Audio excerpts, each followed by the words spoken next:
Tonight's program is of particular interest for all of us on the staff at the library and museum, for it offers a rare opportunity to feature a speaker who not only has done research in our collections, but who has also brought to life a major critical challenge faced by the Ford administration.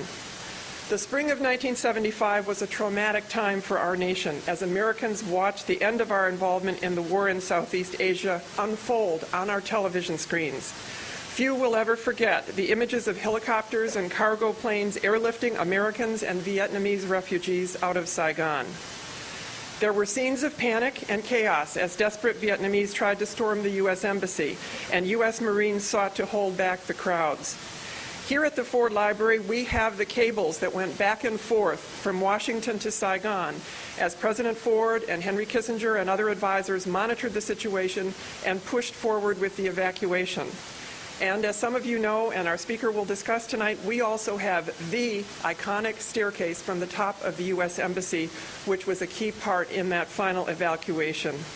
The tension of the time in the cables is absolutely palpable, and you are cordially invited to visit and research those yourself at any time. This was a very painful time for President Ford, who wrote that those were his worst days in the White House.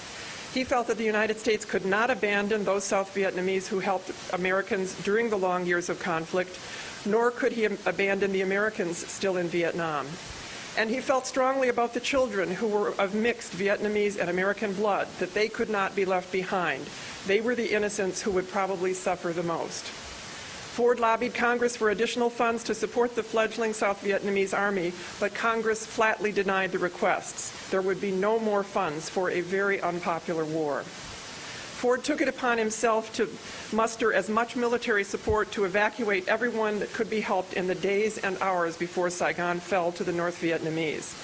Brent Scowcroft, then the President's National Security Advisor, later recalled that Ford's actions were the most courageous he had ever witnessed in a president.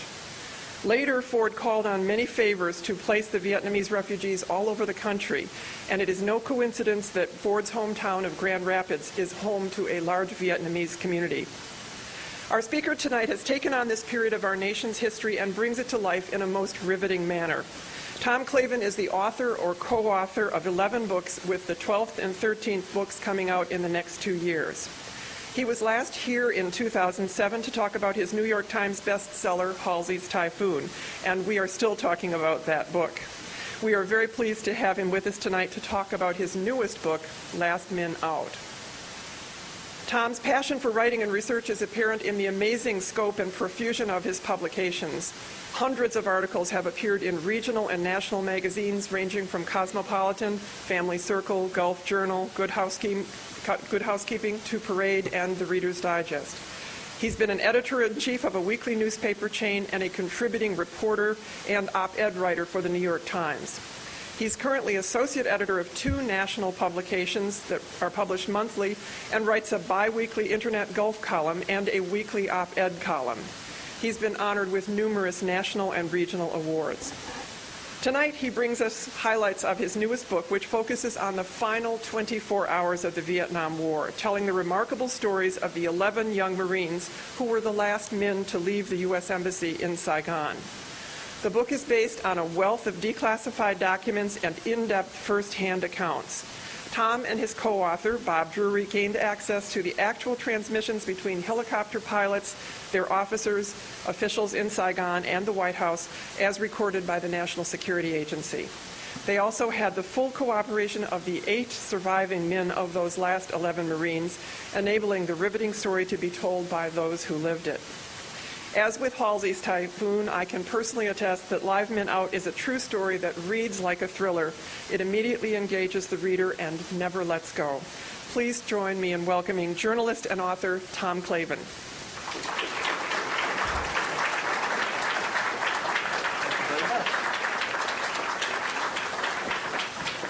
Hi, everybody. Thank you for being here tonight. I have a couple of reasons for being grateful for that introduction.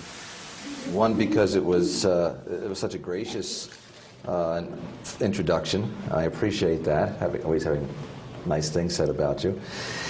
And the other reason is to contrast it with, I won't name the place, but I was in Chicago a couple of nights ago to give a talk, and the person who introduced me at that venue got up to begin the introduction, and the first thing he said to the audience is he pointed out where the exits were.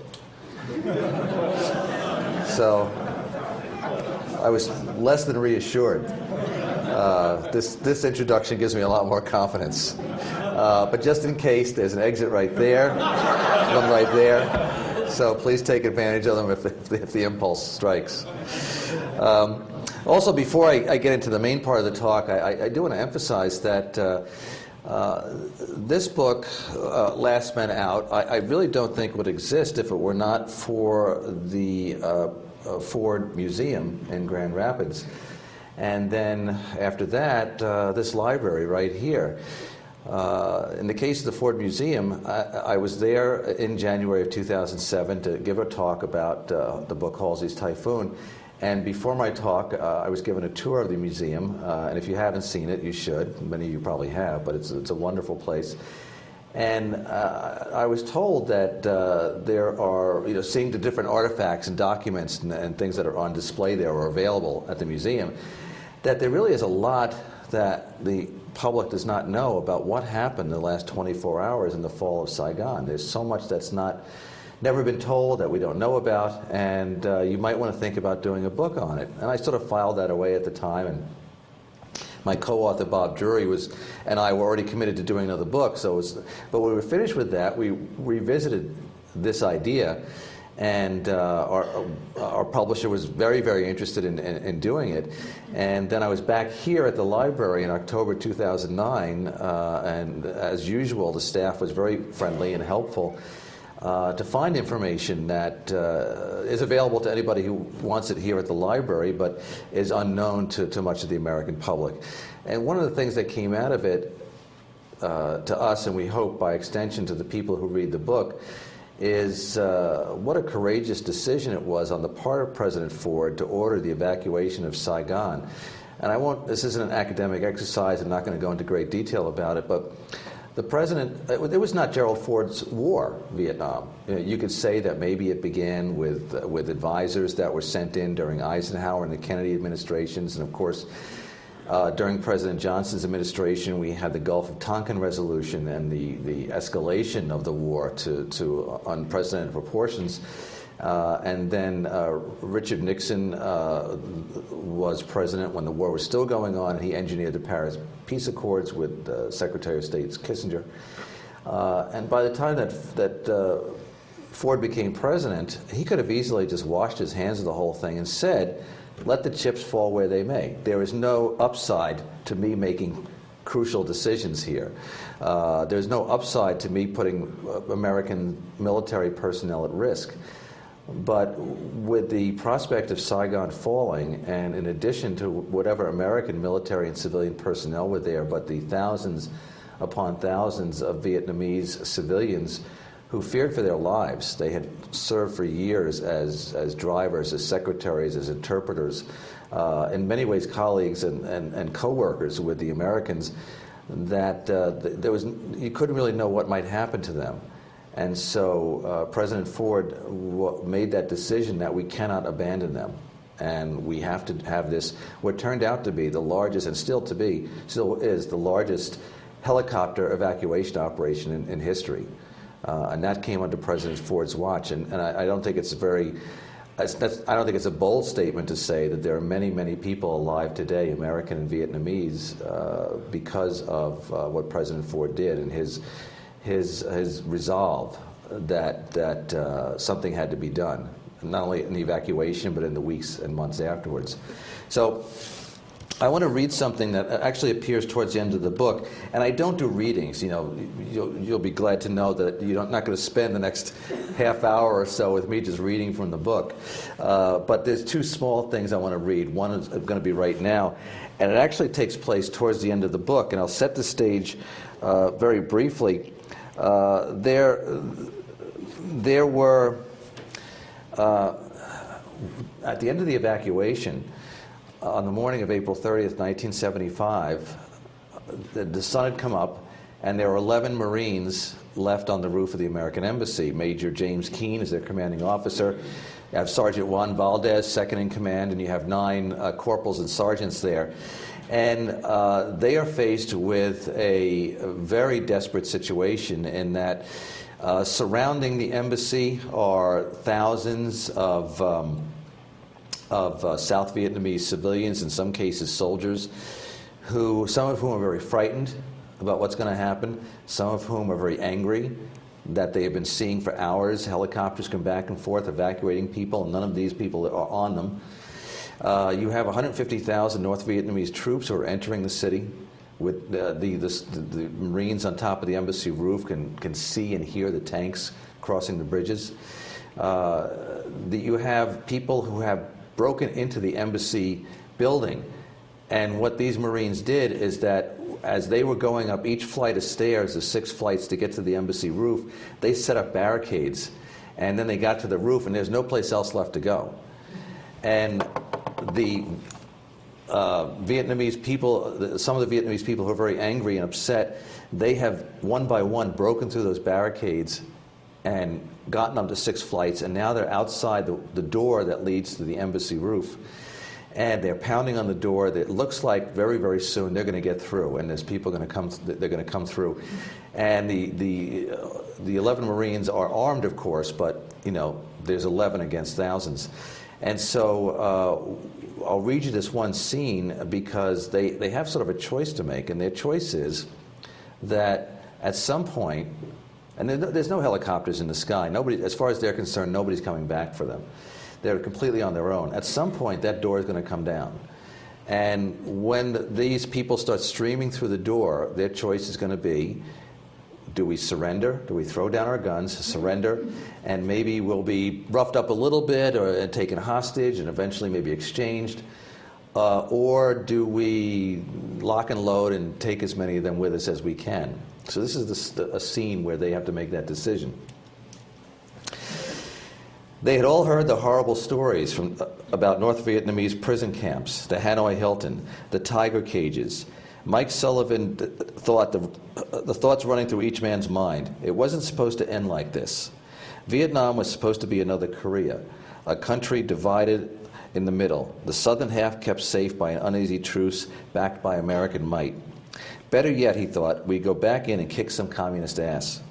Drive them right back into China. Everybody bring it in, he said.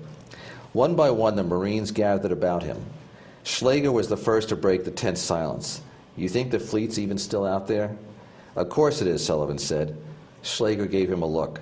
Then what's taking them so long? I ain't ended up at no camp, Bennington said. He motioned toward one of the machine guns. I got my spot picked out. Then we'll die up here. It was Babel, the first words he'd uttered all morning. So be it, said Bobby Frayne. We better take a vote, Sullivan said. He had no doubt how it would come out, but he wanted to make it official. One by one, each man voted to fight. Keene and Valdez stood 30 feet away, watching. The 2 men eyed each other, the silence broken only by the muffled crumps of artillery, now resonating from all directions. Keene knew the Marines would not ask for an officer's vote. The Corps was not a democracy. Valdez, however, was another matter. He may have been their commander and de facto leader, but he was still an enlisted man. The major jerked his chin. Go see what's up, Top. Valdez reached the circle just as Bobby Frayne was finishing a speech. And so, anyway, that's what I say. His hand brushed the dog tags hanging from the thin metal chain around his neck. It may not be a long fight, but when they pull these off me, I want them to have to dig through a pile of corpses to get them. Valdez was struck by the matter-of-fact tone of Frayne's voice, by all of their voices. The sun was higher now, and the humidity weighed on Top Sergeant like an anvil. All eyes were on him. Everyone else had voted to make a last stand, and his was the final ballot. Somebody had said that it had to be unanimous. What would everybody back home think about what happened today? He also thought of his 2 sons. He raised his right hand. Aye, we fight, he said. So it became unanimous that as they ended up terming it, this was going to be their Alamo. They were going to take as many with them as they could when they came through that door. Now, I had to backtrack a little bit. How was it that at 8 o'clock in the morning on April 30th, 1975, the evacuation of Saigon was concluded, everybody was getting out who was supposed to get out, that there were 11 Marines still up there. And I have to give a little bit of a backstory. The Paris Peace Accords were signed in January 1973. What they called for, essentially, was that the North Vietnamese would agree to a truce, would not try to invade South Vietnam, and that they would return American prisoners of war. They would also return as best they could the remains of American servicemen who had been killed and might, as far as we were concerned, missing in action, and so maybe bring some closure to families in the United States. On the part of the United States, they were to withdraw their troops. They were only supposed to keep a few people there at diplomatic missions, but our activity as far as military presence in South Vietnam was over. What would replace it is that we would supply the South Vietnamese government and military with hundreds of millions of dollars for guns and artillery and tanks and planes and helicopters and things like that. And that was what Secretary of State Henry Kissinger came back with. This President Nixon was still president then. Came back with, and at the time was a great relief to the American people, many of whom were saying, enough of Vietnam, we want to move on. Vietnam already is history, let's let it fade into history. You have to remember what the circumstances were too. Going into 1974, we were undergoing the trauma of the Watergate scandal and investigation. And there were some economic issues that we were trying to deal with, so most Americans wanted to move on. What happened in 1974 is the North Vietnamese basically said, well, this is an opportunity. Let's start moving our people down into South Vietnam. So they started moving supplies and troops to the Ho Chi Minh Trail. They started taking up strategic positions around certain cities. They started to apply pressure to the South Vietnamese military. And the strategy was to, you know what, let's push a little bit and stop. Let's push a little bit and stop, because we want to see if there had always been the threats had been made that if you violate the Paris Peace Accords, well, we'll come back in. We'll send our troops back. We'll start bombing again. So the Vietnamese, North Vietnamese would push a little more, encroach a little more, do some more violations, and then wait to see if there was any reaction, and there wasn't. In Washington, we had a transition. President Nixon resigned. Gerald Ford became president. He had tons on his plate. What the North Vietnamese decided at the end of 1974 is they developed a plan that would begin with what they would call their Great Spring Offensive in 1975, that they were going to be able to, as they called it, reunite Vietnam. They were going to be able to take over South Vietnam. And they would do it at some point in 1976, preferably before the 76 presidential elections in the United States. That's what they thought was their best case scenario. We can't do anything right away. So when the Great Spring Offensive began, and it was led by a man named General Deng, who had fought the French. He was their chief military officer, a very good strategist, experienced fighter, had the respect of the North Vietnamese government. He was rather shocked as his forces started to go into the Central Highlands and into other cities. He was really quite surprised with how little resistance he was faced with. The resistance basically collapsed. You have to remember that the South Vietnamese government by this point was very fragile. Without the American military presence, it was basically on its own. It's no secret to say that there was a good amount of corruption going on in that government. And a lot of the military forces found themselves without much support. And so the North Vietnamese would attack, and they would say, let's get out of here. We got to save ourselves. Now, I don't want to paint all the South Vietnamese military with the same brush. There were many, many very brave and courageous officers and soldiers who tried to put up a fight, but they were kind of outnumbered. And you have to remember, the North Vietnamese had enormous resources by this point. As I said, when General Deng had under his command 150,000 troops, who all could see the prize ahead of them. With every victory, they knew they were getting closer and doing it a lot faster than anybody expected. So they eventually get to the point where they are virtually surrounding Saigon. And for most people, they are realizing Saigon doesn't have much time left. There's no way it could hold out. Now, there is one primary person who is not necessarily believing that, and that is the U.S. Ambassador to Saigon, Graham Martin. And I happen to find Graham Martin a fascinating character, a man with a lot of virtues. He was an experienced diplomat. He'd been ambassador at diplomatic posts in a lot of hot spots around the world. He continued to believe that there was a way that a truce could be worked out, that there was still a way that the South Vietnamese government could be saved, could remain in place. And he was the one that was giving these reports to President Ford and Secretary of State Kissinger, and that security circle that met regularly to monitor the growing crisis in South Vietnam. In fact, there's a photo in the book of this security circle, who include several familiar faces, including Dick Cheney is one of them, Donald Rumsfeld, and others were part of this group.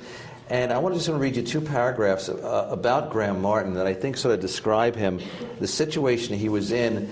He was an intimidating figure, but he was also somebody who was dealing with physical ailments and exhaustion, and maybe you could even say a delusion, as far as not being able to see and accept that, the war is coming to a close, and he can't fight, he can't resist really the pull of history that's going on here. Once a smart, eloquent conversationalist, as long, it was said, as he was the center of the conversation, Martin had lately become a surly man. His courtly North Carolina accent was now often slurred by the medications he took for both his walking pneumonia as well as injuries he sustained in a car accident, and he no longer spoke to people so much as spoke at them. As General Smith and Major Keane had seen this morning, his orders tended to escalate into harangues, and since his return to Vietnam, his health had seemed to deteriorate at a pace with the country. Although still tall and spare, his posture was now stooped, and his cheeks hollowed and skein gray. The folds of his jowls had succumbed to gravity, and two dark smudges had settled permanently under his large, pale blue eyes, so bloodshot now that they appeared to be permanently weeping. He was 62 years old and could have passed for 75. Only his thick and perfectly coiffed white mane and the constant cigarette dangling in a jaunty angle from his cracked lips hinted at his more savoir-faire. That and his still glowering stare, which as one aide remarked, could crack open an oyster. He insisted that the Americans not leave Saigon. He thought that would be a terrible signal, not only to just the people in Vietnam, but to people around the world who we counted as allies.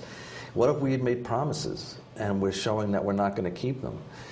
And so he was an idealist in a lot. He was a practical man in some ways, but he was also an idealist in some other ways. And he was holding out for as long as possible to not request that the evacuation begin. And then what tipped his hand, which made it impossible for him to continue with his what could be called a delusion, is that the North Vietnamese commander, General Dong, had hesitated when he surrounded Saigon. He could have taken the city in hours, but he hesitated because he didn't want any more bloodshed. Part of this was because he didn't want any more bloodshed. He didn't see the need for more people to die. The other reason was he was kind of concerned that if he went in and started killing people indiscriminately as his forces took over the city, that maybe the Americans would come back. Maybe that there would be suddenly more boots on the ground. Maybe the bombings would resume. The B-52s would fly over. And so he allowed time. He stopped. And he sort of, well, he didn't say this to anybody except among his own officers, but he sort of sent these signals saying, get out now while you can. I will let you go. I will let you get everybody out that you want to get out, but just get started. Just do it. And it wasn't happening. So finally he said, you know what, I got to send a message. So he decided that he would have his artillery bombard Tan Son Nhut Air Base and throw some bombs in there, blow up some planes, blow up some oil tanks, some ammunition, whatever, put on a display, let them know that, my patience is wearing thin. And that's what he did. And this was about 4 o'clock in the morning on April 29th. Unfortunately, one of those bombs hit a guard station there that was occupied by 2 U.S. Marines, Darwin Judge and Charles McMahon, 19 and 21 years old, young men, 2 of the Marine security guards. They had actually been sent there by their commanding officer, Sergeant Juan Valdez, because he thought they would be safer there. They were new in country, and he wanted to keep them safe. The sergeant even written letters to their parents saying, they're here, I'm taking them under my wing, I'll take care of them. So he sends them out to the airport. Just, stay there, stay out of harm's way, and a bomb finds them. And they were killed instantly. That was basically, if you have Marines dead, you can't just keep holding out and doing nothing. So finally, also under the pressure of President Ford and Secretary of State Kissinger, Graham Martin said, okay, we have to initiate our evacuation plan. And so it was put into effect. And there's sometimes kind of a surreal humor to this. In a couple of ways. One, the plan that was to be put into effect was called Operation Frequent Wind.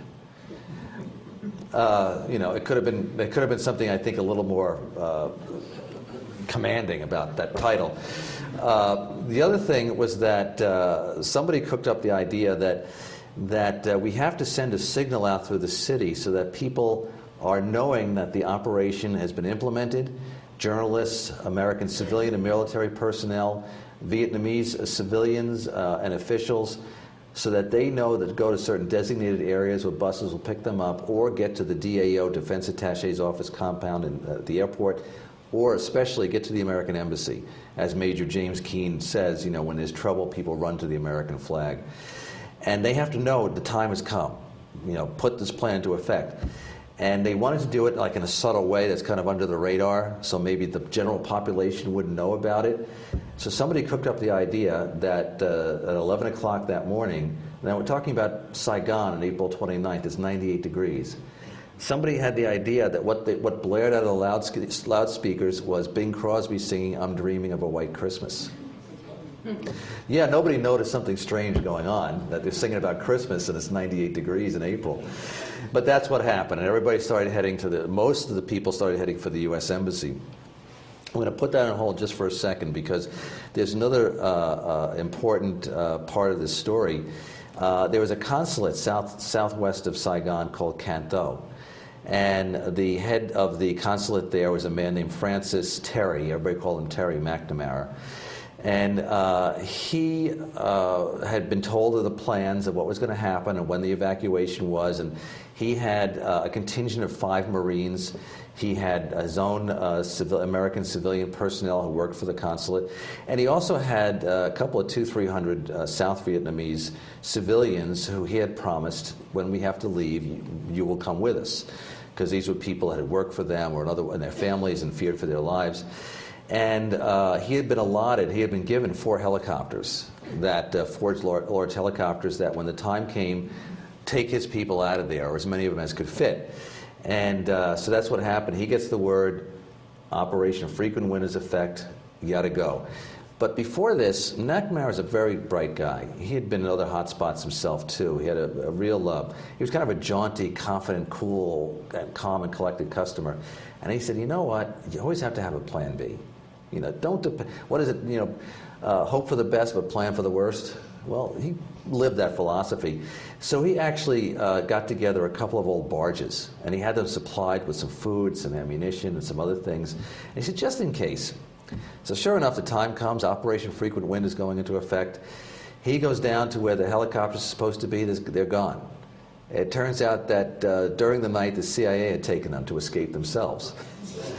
So they're safe back in the 7th Fleet out there, but there's no helicopters. So McNamara and the head of his contingent, Sergeant Steve Hasty, They get all their people on the barges, and somebody even made up for McNamara helmet he put on that says Cantho Yacht Club. And at noon that day, they set off from the dock and they head down this tributary of the Mekong River, and to head out, hoping that they could just work their way around and maybe get out to the open sea where they expect the Navy's going to be there and pick them up. And that's what they do, and they get to a certain point where they're going around the bend in the river, and all of a sudden fire erupts from the Viet Cong from that side. And there's Hasty and his men firing back, so there's a firefight going on. They get past that, another bend, another firefight breaks out. They get past that, and it seems like they're going to be safe for a while, and all of a sudden some South Vietnamese boats come and stop them with all kinds of troops on them. And they're told, McNamara is told that you can't go any further. We're going to search your boats and everything, and if we find any Vietnamese men of soldier age, we're taking them with us. And McNamara says, no, these people are under my protection. They're coming with me. There's a standoff. And all this while, you know, Hasty, he's got a gun under a burlap bag, and his other men have got their guns hidden because they think if it hits the fan suddenly, we're going to come out firing. But McNamara, cool and calm, he goes to the guy, he says, get me your Colonel so-and-so, your commanding officer. And he stares him down, and the guy does, takes a half hour, and Colonel so-and-so shows up, and he says, Colonel, I think there's been a misunderstanding here. And the Colonel says, how so? He said, well, you might remember how a couple of weeks ago I personally signed the exit visas for you and your wife and your children to leave Vietnam, and right now your wife and children are in Guam. And the Colonel says, that is quite a misunderstanding. And he goes to his troops, let them go, let them go. And on they go down the river. So I'm going to leave them heading down the river and come back to what's going on in Saigon. Around the embassy compound, the U.S. embassy compound, more and more people are gathering around the gates. And what's happening is that these helicopters are coming from the 7th Fleet, and they're flying and they're landing in the courtyard of the embassy and on the roof of the embassy. And it's been set up that American civilian personnel and Vietnamese civilians, those that have the right documents and papers and everything, they're being put on these helicopters as fast as possible. The helicopters are taking off. Another one takes its place. This one after another, after another, after another. One of our main characters is a fellow named Captain Jerry Berry. And it's kind of an amusing name, but you couldn't have found a tougher guy in this role. He ended up, out of the 20 hours of this operation, spending 18 and a half in the air. He would drop the people off, no time for food or sleep or anything like that. I'm going out again. Off he goes. And I should mention that this wasn't just like a moseying out to Saigon and back. They were under rocket fire and small arms fire from the North Vietnamese, who wanted to remind the Americans, listen, your time is numbered. We're not waiting forever. So we're not going to let you unmolested go back and forth. You waited this long. You know, we gave you a chance to leave. So what's trying to keep order out of chaos in this American embassy compound are the Marine security guards. Some of you may already be familiar with who the Marine security guards are and what they do. They've been around since the late 1940s. And they're now found in over 140 embassies around the world. They are the ones who are charged with protecting American diplomats and embassy personnel, classified material. If you don't know about them or never hear about them, that means they're doing their job right. They're not there to create headlines. They're not there to call attention to themselves. They're an elite. They're the elite of the elite. You have to be selected to be a Marine security guard. You go to a Marine security guard school in Quantico, Virginia, and there's a 30% attrition rate. So that means only 7 out of every 10 graduate. They are especially bright people because there's so much they have to know about the embassies and classified documents and dealing with the personalities. They are the only, they don't report. They're the only group of Marines that don't report to the Marine commanders. They report to the State Department. And so they have to know how to handle State Department and bureaucracy and things like that, which takes brains. So in our case, we have some of our characters who are going to end up on the roof are part of this group of 50 or 60 Marine security guards who are manning the gates, manning the perimeter of the American embassy as the crowd grows, and the crowd gets more fearful and more angry as they see one helicopter after another coming back and forth, taking people out of there, none of whom are the ones on the outside of the gates. Oops, excuse me. And so Major James Keane is their commanding officer. He had served a tour of duty in country in the Vietnam War. I mentioned Sergeant Juan Valdez, a career Marine, a Marines Marine, hailed from San Antonio. We have guys like Bobby Frayne and Bobby Schlager and Mike Sullivan and Steve Schuler, Philip Babel, Steve Bauer, Dave Norman. These are guys, but there's others too who are surrounding, manning the embassy walls.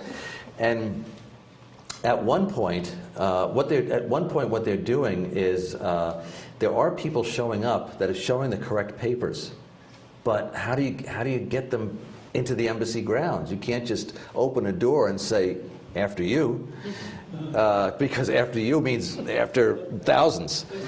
So at one point, there's one Marine, Big John Gillane, who is a big husky guy, and to this day he's a cop in Boston. And Sergeant Valdez stands on his shoulders and reaches over the gates, and he starts pulling people up, one after another, pulling people up like this. You know, he's obviously a strong guy, but that's not too effective because it's pretty time-consuming. And then at one point, there's two women there, and they're in the crowd, and they also are showing the proper documents and saying, "Let us in, let us in." And the decision is made this one time: let's open up the gate, and we'll form a phalanx, and we'll go out there. And they do that, and they actually have to. The crowd is preventing these women from being. They actually have to grab them by their hair, and pull them through the gates, and the Marines back up, and just as the gates are being closed, one South Vietnamese soldier with a rifle on it, with a bayonet on the end of it, he sticks it right into Steve Schuler, into his side, and so he goes down. Terry Bennington clocks the guy with the butt of his gun. I do not know if he killed him or not, but he certainly put him out of action. And immediately, Schuler was bleeding from his side. He's told, "We're getting you on the next helicopter," and no way. He takes a rag and he sticks it in a hole in his side, and he says, "I'm not leaving my brothers. I'm staying here with the rest of them." And sure enough, he doesn't. He ends up being one of the last 11 on the roof. So this is going on all during the afternoon and all into the evening and all during the night. You know, when the night comes, they put the trucks around the courtyard, the embassy, with headlights on to keep illuminating the landing area. And up on the embassy roof, they have the glow lights, and Dave Norman is up there, and Steve Bauer, and their helicopters are coming in. I mean, these pilots are doing just a tremendous job. The skill that it took to be under fire, going back in, landing on the roof, packing people in there, taking off again.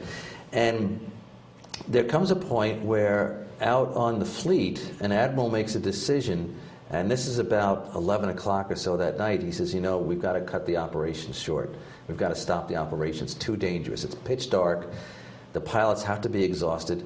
There's Air Force and Marine Corps pilots doing it, and it's just too dangerous." So he gives out the command, "Cease the evacuation. We'll resume in the morning." Well, Major Keane hears about this, and he goes to his immediate commander out in the fleet, General Richard Carey, and says, "We can't do this. The morning is too late. There is no morning as far as this operation is concerned." And so the next guy in command is General Wilson, General Wilson. He hears about this, and he tells the admirals on the fleet, he says, "I will personally court-martial any officer who stops his operation while there's still Marines in Saigon." Well, that loosens things up a bit. About a half hour later, Major Keane starts hearing those helicopter rotors going again. The evacuation resumes. By this point, literally thousands of people have been evacuated. There are still hundreds more in the courtyard. So all through the night, 1 o'clock in the morning, 2 o'clock in the morning, this is going on. increasing pressure on the gates outside. The Marines, holding back, literally their hands holding the gates closed, holding the crowd back. And it becomes clear that there's very little time left. And so President Ford makes the decision, let's do 20 more flights, and we've got to make sure on the last flight out that Graham Martin is on that flight. And that was very important because Graham Martin, he vowed he would die at his desk, basically. He didn't want to be evacuated. He wanted to. Henry Kissinger was the one who made. I was so glad when I found this line by Henry Kissinger. He said, "I don't want Graham Martin pulling a Chinese Gordon." And what he meant by that, some of you may be familiar with General Charles Chinese Gordon, the British commander, who was in Khartoum when it fell to the army of Muslims in the 1880s. Some of you may recall they made a movie about it called Khartoum with Charlton Heston and Laurence Olivier back in the 60s. He stayed there because he wanted to be the representation the British government would not abandon our allies. And so that's what Graham Martin wanted to do. We're not going to abandon our allies, and if I have to die here to show that, then I will do that. But President Ford and Kissinger realized we can't let one of our ambassadors be killed. We can't let him be, even worse, perhaps, we can't let him be captured. We can't let him be trotted out on displayed by the conquering North Vietnamese forces that we've got one of their ambassadors. How humiliating would that be? So the order goes out, that last helicopter better contain Ambassador Martin. So that order is it's relayed to Jerry Berry, Captain Berry, who's about to make one more trip to the fleet. He's told, when you get there, if you have to, you go into his office and you pick up the ambassador, you tie him up if you have to, and throw him on your helicopter. So Berry lands on the roof of the American Embassy. He's met by Major Keane, and he says, "I'm here to get the ambassador. I got to take him out to the fleet." And Major Keane says, "He's not going to go. I'm telling you." And Berry says, "Well, that the president has so ordered." And Keane says, "Well, where's the order? You got to show me something." So Berry says, "Oh, I got it right here," basically. And he turns over. He takes out a white knee pad from behind his seat. Takes out a magic marker. He scribbles on it. He puts it up on his window. He says, "This is President Ford's written order."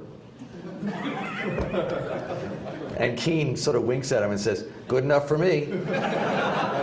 They go downstairs, they get the ambassador, they grab him, they bring him upstairs, they put him on the helicopter with however many else they could fit on there, and the helicopter takes off. The last thing that Keane says to Jerry Berry is "Don't leave us here." It's the last thing he says.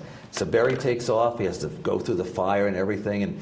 And as he leaves, and he's still not feet wet. He's still over Saigon, but he's sort of out of harm's way. So he radios back to the fleet the prearranged signal. He said, the tiger is out. The tiger is out. That was to let the fleet know that he had the ambassador. Okay. Unfortunately, at the fleet, they interpreted that to mean that with the ambassador were the last American military personnel on that helicopter, and that everybody was out. And that's how they interpreted it. So they ended Operation Frequent Wind. It ceased to operate. There were no more helicopters were authorized to head back to Saigon. And it was when Jerry Berry got back on the aircraft carrier that he saw there was no activity. There was no more landings or anything like that. He said, "What's going on?" He said, "We got everybody out." And Captain Berry says, "Wait a minute, I got something to tell you guys." Meanwhile, back on the roof of the American Embassy, these 11 guys, time goes by, sun has come up, there's nobody coming back, there's no more activity, skies are clear. Again, and they could see that of course, the bridges into Saigon are the tanks and the 150,000 North Vietnamese troops. It's Vietnamese people, the angry Vietnamese people, including some soldiers. They ransacked the embassy. They have guns and everything now. They're right outside the door, banging their way in. That door is going to come down any moment. So these 11 guys who were voted to die, lock and load, and we'll take them with us when we go. One of them opens the knapsack. He takes out a bottle of Johnny Walker Red, a bottle of Johnny Walker Black, and they take off the cap and they pass one bottle around and finish it, and they pass the other bottle around and finish it. And they're sitting there. Some of them are talking a little bit to each other. Some of them have their private thoughts. You know, Dave Norman's thinking about he wished he could see his parents one more time in Ohio, and John Valdez is thinking about his two sons. And Major Keene, the week before, had gotten a radio transmission that his wife was pregnant with their third child. And a couple of the other fellows are thinking about the brotherhood of being a Marine, and if they're going to die, this is how they want to do it. And that door is about to come down, and these are the last 11 Marines left on the roof. And if you want to find out what happens, you're going to have to read the book.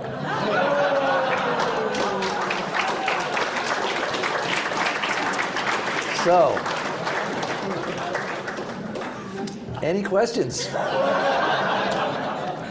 One quick question, and perhaps it's more of a detail. I've read somewhere, I thought it was in the New York Times, that the last evacuees did not come from the roof of the American Embassy, but rather at an adjoining building, which my wife and I had seen. I think you can see it from the Caravel Hotel, with a water tower type arrangement up at the top of the roof. Yeah. That may be mistaken, but if you could clarify that, I would appreciate it. Yeah, I think, and correct me if I'm wrong, I think what you're referring to is that iconic photograph that so many of us have a memory of that would appear in Going up the ladder. Yeah, that appeared on the very front page of the New York Times and newspapers all around the world. And most of us have spent the last, those of us that are old enough, have spent the last 36 years thinking that what we were told, basically, that was the last helicopter out of Saigon. And however, it was not. And we do have that photograph in the book, and we explain what happened. At about 2 o'clock in the afternoon of April 29th, there was a helicopter that landed on the roof of the building. Is actually the Pittman Apartments. And it was in that apartment building. There was a top floor, if I remember correctly, were used as CIA offices.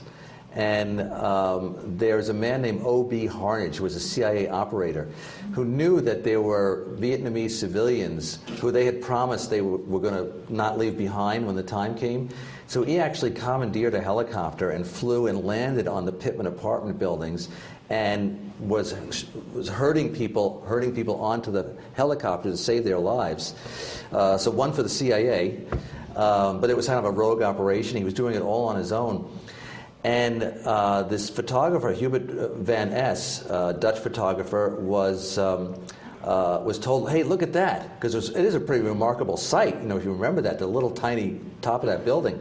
And he took that photograph, and then he sent it out he wrote a caption for it, which was the correct caption, and he sent it out, transmitted it, and somehow the caption and the image got separated, so that a lot of places around the country, like AP and Reuters and UPI and places like that, got only the photograph.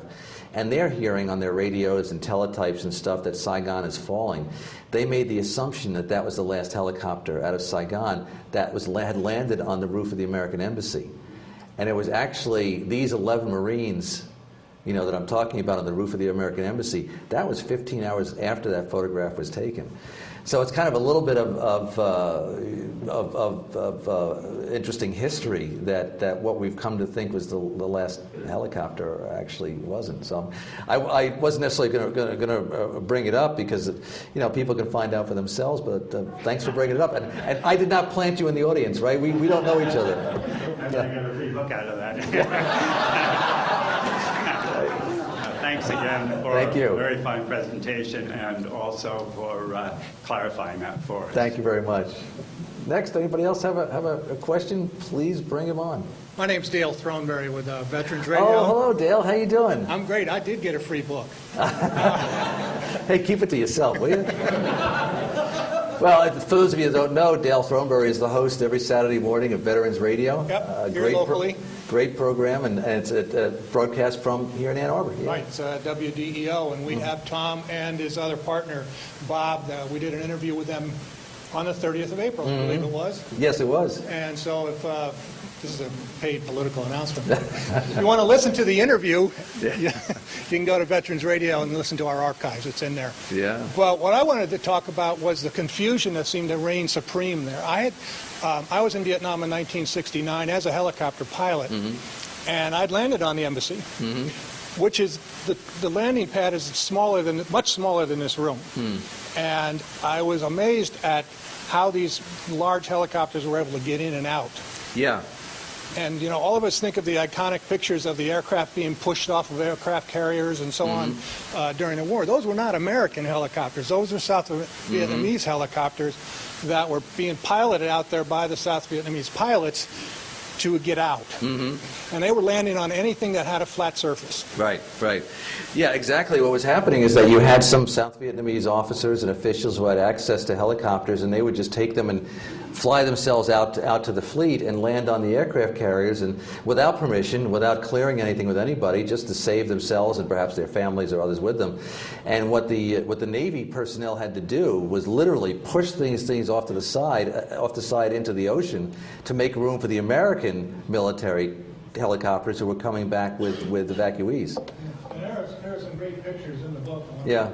Of the characters that he was talking about. And we had the opportunity of talking not only with the authors, but also with Steve Schuler. Yeah, he's the fellow who got the bayonet in the side.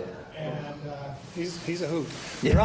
All these Marines are great, and it was an honor and a privilege for me to serve with these types of men and women too. So thank you very much for doing this book. Well, thank you, and thank you for mentioning about Steve Schuler and the others, because as we, as you saw or heard when we were doing this interview with Dale on the Veterans Radio, Steve Schuler, I think, is pretty typical. He certainly had an opportunity there to blow his own horn, and to refer to himself in any way he wanted to as a hero, because of what he did, in his military career, but especially that last 24 to 48 hours.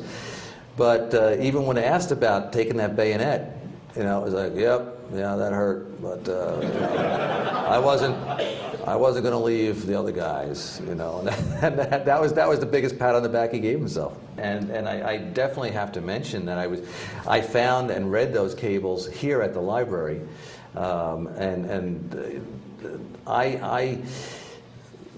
it was interesting to see that he and Henry Kissinger seemed to have, on the one hand, a warm relationship, and seemed to have I've got your back, you've got my back dialogue going on.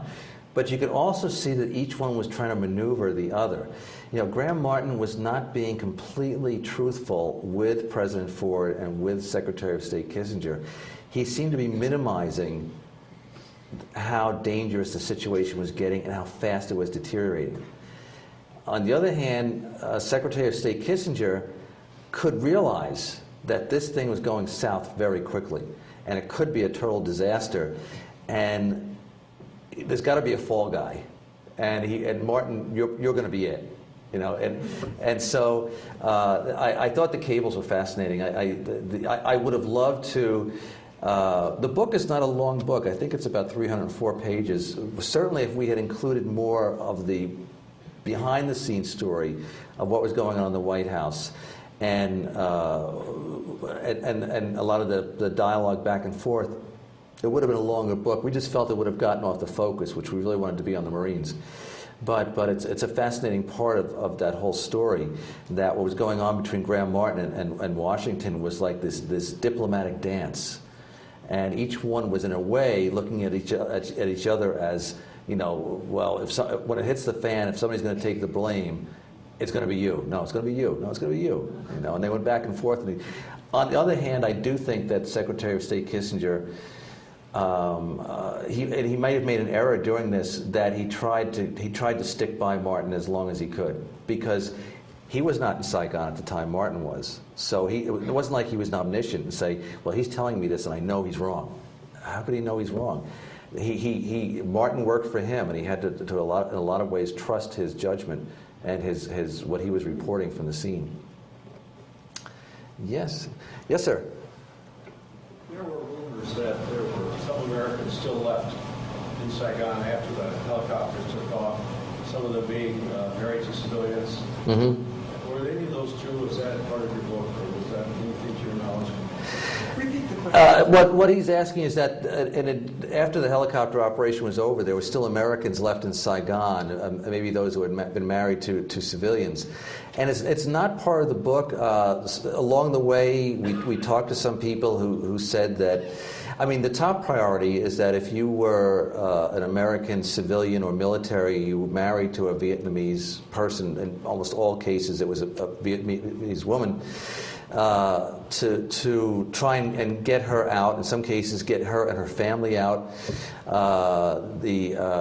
Mike Sullivan, I think it was married to a Vietnamese woman, and kind of an interesting irony, in the chaos of the last few days, it was difficult even to get your wife out, you know, and because of documentation and bureaucracy and red tape and stuff like that. And at one point he was over at the airport trying to see, you know, his wife was there, and any way somebody could get her on a plane, get her on a helicopter, whatever. And I can't remember, it was either Judge or McMahon who was there on that detail at the airport, came forward and said, "Let me do something for you." And he did what he had to do. He filled out some kind of form, he rubber stamped it, he stuck it under some officer's pen, you know, sign this, like this, and got his wife on the plane to the United States to safety, and they're still married to this day. And like 48 hours later, he was dead. You know, so not really part of the research, not really part of the book. You could probably figure that there were some American men who decided to stay. There were certainly journalists who stayed.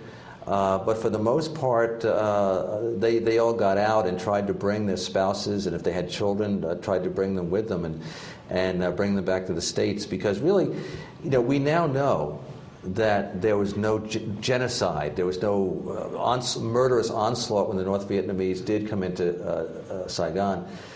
Nothing like the Pol Pot regime when the Khmer Rouge took over.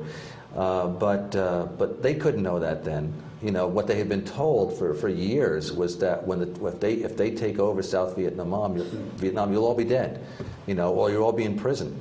So those that had any chance of getting out got out. You know, their chances of surviving, they figure, were very small if they stayed.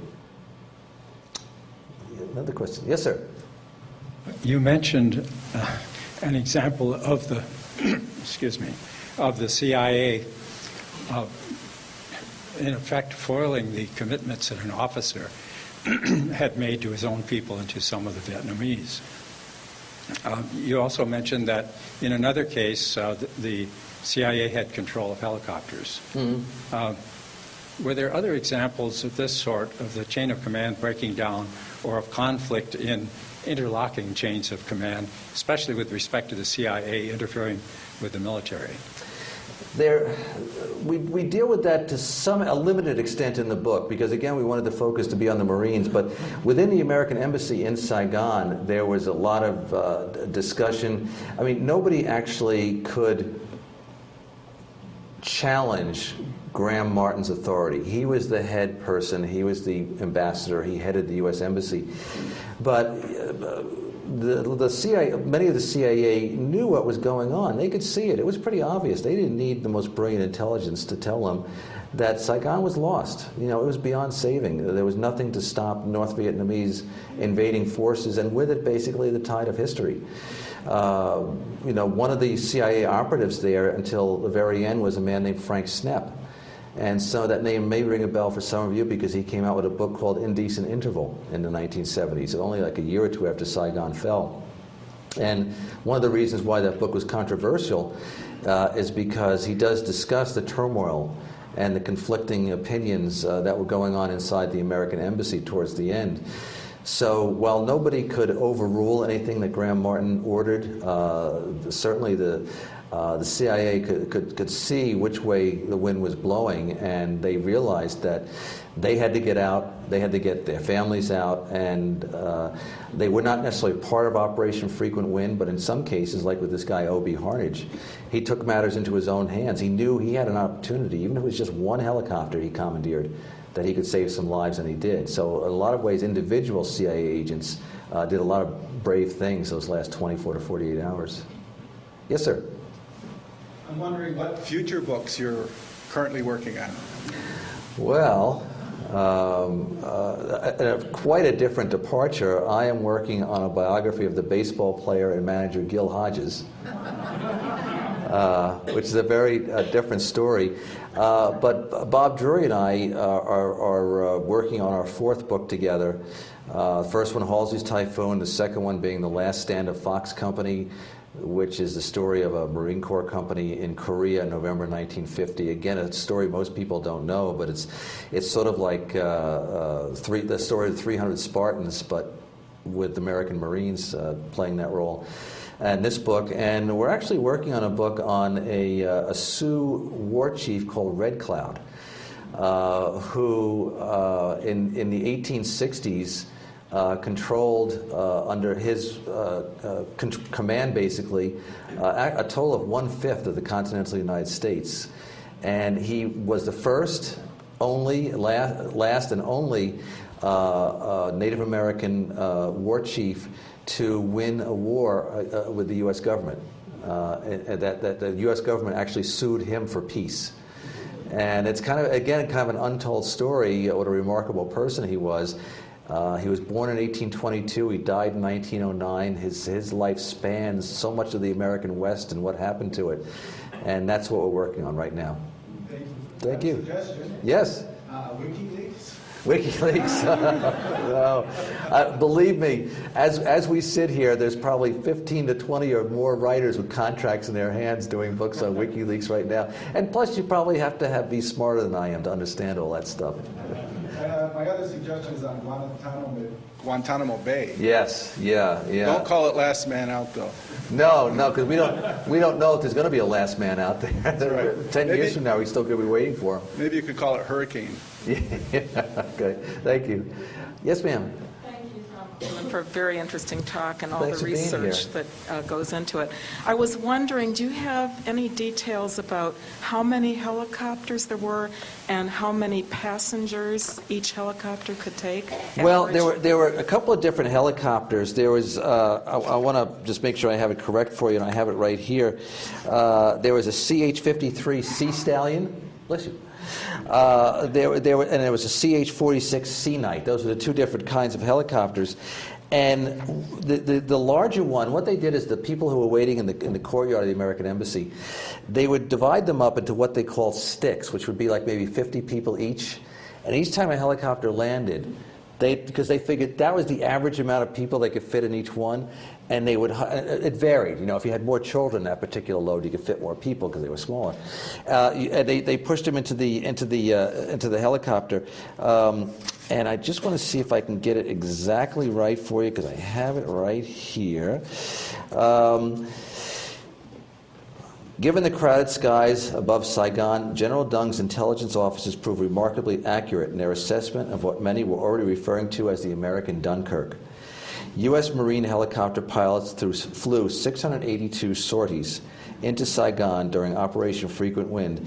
A total of 395 Americans and 4,475 Vietnamese and third country nationals were evacuated from the Defense Attaché's office, with another 978 Americans and 1,220 Vietnamese and others rescued from the U.S. Embassy. Altogether, over 7,000 people were lifted out of the city before it was occupied by North Vietnamese troops and the Viet Cong. 420 people were left behind. So it's terrible for those 420 people who were left behind, but we're talking about over basically a 20-hour period that over 7,000 people were evacuated. And as I mentioned, it remains the largest helicopter evacuation operation that was ever done. And reason why we refer in the subtitle as America's heroic final hours in Vietnam is that certainly enough of us have experienced or heard over the years, over the decades, that we don't want to talk about Vietnam and it was not a good war, it was a war that we essentially lost, things like that. We wanted to tell this story because at the very end, our last involvement in Vietnam was really a great success. I mean, the heroism of the pilots, of the Marine security guards, of some of the diplomats and some of the American officials on the ground, that over 7,000 lives were saved in a short period of time under the most trying and dangerous conditions. It really was heroic, and it really was, you know, our final experience in Vietnam was one that really we could all be proud of. Yes, sir. Just to follow up on that question, why was this a helicopter-dependent evacuation? What happened to the U.S. Navy? That's a LSTs? That's a really good question. There were actually, the helicopter evacuation was actually like Plan C. Plan A was to use fixed-wing aircraft that were going to land at the airport and a couple other places, and it's the C-130s, and you could pack a lot of people onto them.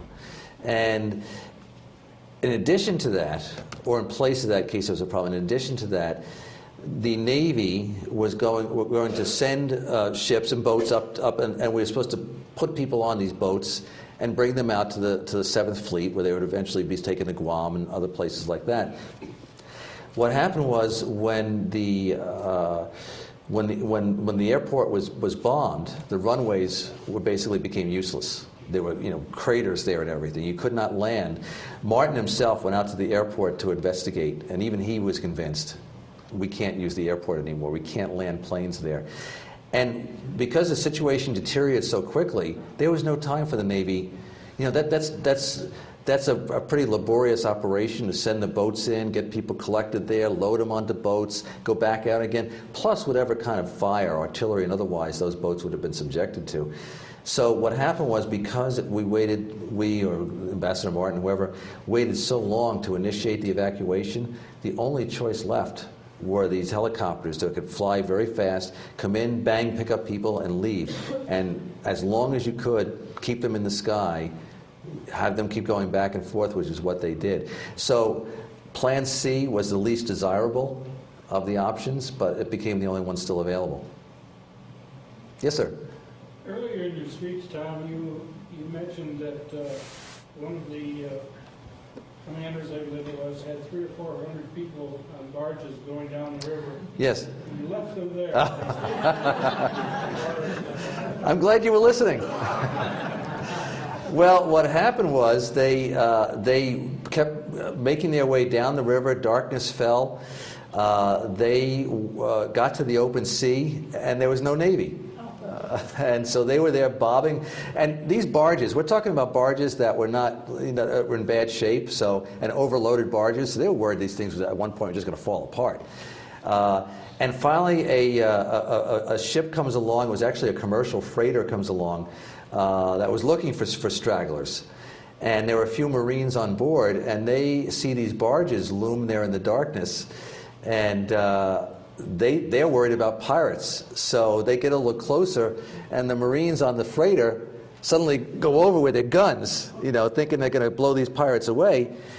The Marines, Steve Hasty and his guys on the barges, hear the lock and load.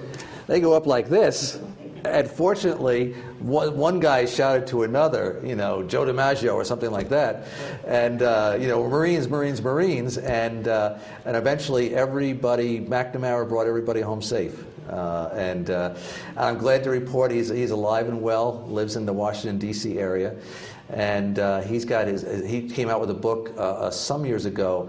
And I think it was called Escape with Honor. That goes into a lot more detail about his adventures, and I certainly recommend it. He's an amazing guy, and he actually pulled off an operation that he just stuck together at the last minute. That was a lot of smoke and mirrors, but his kind of cool, calm, and collected demeanor kept everybody together. Even a lot of the Vietnamese civilians were very frightened, but they looked at him and said, "Well, he's not panicking. I guess we won't either."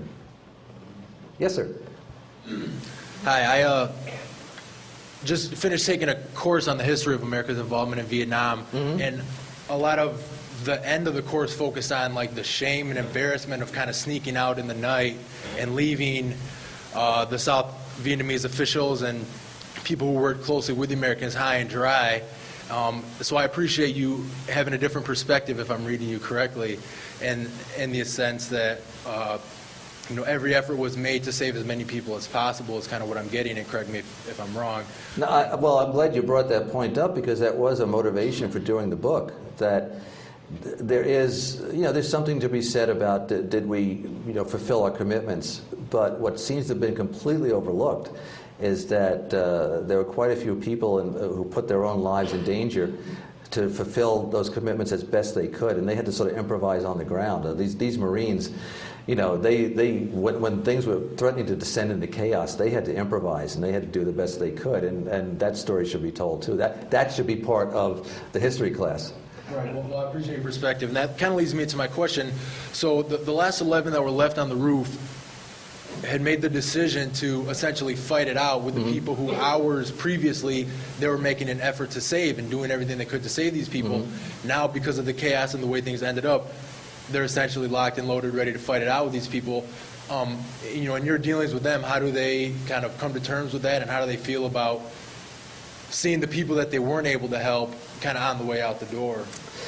Well, they first of all, they're very proud of what they did. You know, some of you who may have served in Vietnam or knows people who served in Vietnam, you certainly heard the talk about we weren't appreciated when we came back from our service in Vietnam. And not so these Marines, the Marine security guards, they feel that they did the best they could. They're proud of what they did, justifiably so. They do regret that there were some people left behind. There was nothing they could do about it. The order was given. There's only one more helicopter, and it's coming to get the ambassador. There was absolutely nothing they could have done, any one of these Marines. You certainly can't countermand the order from Washington, so they couldn't do that. So there is, to some extent, that kind of regret that they didn't get everybody out. Yeah, okay. Out of 7,400 people, they got 7,000 out. They regret that there were still 400, but they got 7,000 out. And the other thing is that they feel badly that they lost two of their own, in Judge and McMahon. And in fact, because of the confusion of those last days, their bodies were not removed from Saigon. It was only after everybody was back on the fleet that they realized that the remains of Judge and McMahon had been left behind in Saigon, and they couldn't stand that. So what happened was Charles McMahon was from Massachusetts, and so Senator Ted Kennedy began back-channel negotiations with the North Vietnamese government. And a year later, two of his aides were sent to Vietnam, where the North Vietnamese government turned over the remains of Judge and McMahon. McMahon is now buried in his hometown in Massachusetts, and Judge in his hometown in Iowa. And I should put in a quick plug. If you go to fallofsaigon.org, that is the website of the Fall of Saigon Association, which consists of many of these Marines who served in those last hours, days, and weeks. And it's dedicated to the memory of Judge McMahon. There's scholarships in their name that are given out to high school students every year, and their families are still involved. I had the privilege of, a year ago, April, the association had a reunion in Quantico for the 35th anniversary of the Fall of Saigon, and they very flattered. They invited me to participate in it with them, and there was Corporal Judge's sister there, and mother is still alive, and relatives of McMahon. It's become a very closely bonded family. They keep in touch all the time, and it's really quite poignant how that if they regret something, it's that they lost two of their own, and it took a little while to get them back. Well, if there are no other questions, I think they would like me to sign some books out in the lobby. Thank you so much for being here.